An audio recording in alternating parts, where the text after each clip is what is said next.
Обштествениот оптимум не значи дека ќе имаме јавен превоз, па ќе се јави општествен оптимум.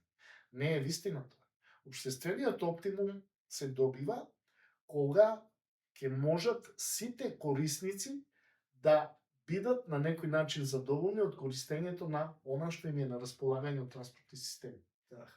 Значи не е поентата да ги пуштиме сите и ај сега демек ќе ги внесеме сите во БРТ-то, сите не можеме да ги внесеме, има патувања, има луѓе кои што не можат да се откажат од нивните автомобили, без разлика каков систем има, метро да имаме, они пак ќе одат со возила, затоа што има одредена, како да кажам, одредени потреби да користат автомобилот.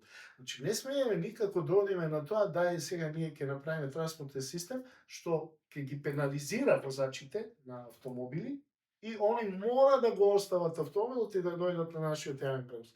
Мислам дека таквата стратегија некако не би донела според мене многу голем ефект. Добриот ефект би било да се направи нова инфраструктура.